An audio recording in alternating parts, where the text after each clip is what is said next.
With the holidays approaching, the end of the year is in sight. Now's the time to check in on your financial plan and make sure it's on track before year end. Here to talk with us about year-end tax planning is certified financial planner, professional, and your financial quarterback, Jim Lineweaver. Hi, Jim. Hi, good to see you. Good to see you as well. Why do I always get so nervous when I have to talk money and finances and tax planning? I feel like I don't know everything I'm supposed to know. There's a lot out there. Right? That's why you need a good quarterback, right? Exactly. That's what I'm thinking of. This is so helpful because I feel like it can be really intimidating for some people. It really can be. Just like, you had your attorney on, but you need somebody to coordinate all that financial, tax, legal, and insurance. And the laws change all the time, too, so you got to stay on top of it.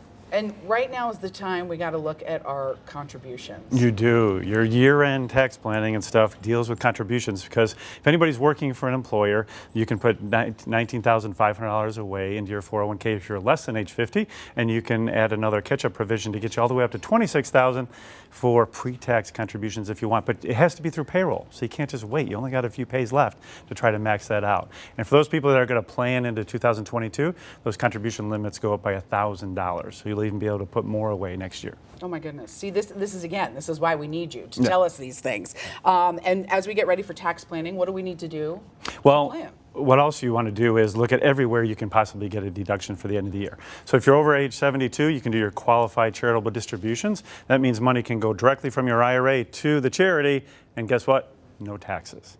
Also, we've had a great run up in the stock market. So if you actually want to make a contribution to a charity and say you're not over 72 or you want to take some of these highly appreciated stocks, you can actually gift that to the charity and it's going to be at the current market value. So you might have paid a lot less for it. You're going to bypass all those gains, gift it to the charity at the higher level and get that deduction.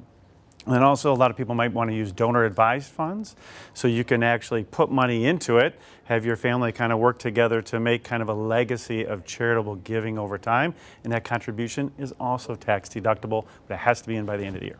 So how do we make sure that we're managing risk as well? Well, when you look at risk, just like people on Medicare, the open enrollment is going to end December 7th. So make sure that you have all your ducks in a row and it's covering everything you want in retirement for anything you need through Medicare and your hospitalization and stuff. But then also it's a good time when families are on to look at long-term care because according to Ohio LTC.gov, what ends up happening is that it's about 69% of the people out there are going to need some type of long-term care in retirement.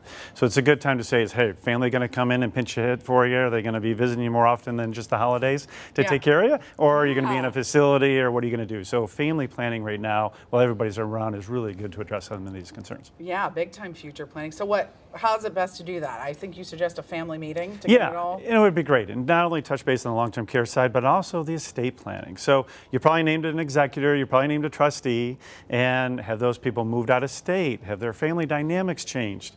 So make sure you revisit those situations because you might need to name somebody else for that, or maybe your healthcare or financial power of attorney. So if like my mom, I handle the finances, but I give my sister the healthcare power of attorney, and it's a good tag team, and it works out really well. But when you get the family around, the holidays, it's a great time to discuss this and maybe have some spirits as well. Yeah, I think the spirits might help. I think it could really help. Like family planning could get a little intense. Yes. So we have time, but not much. There's just over a month left in the year.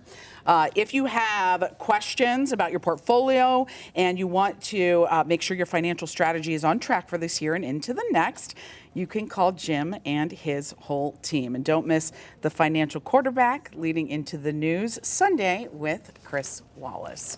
Jim, it was so great to talk to you. Thanks for stopping by today. Likewise. Yeah, thanks. Have a great Thanksgiving. You too.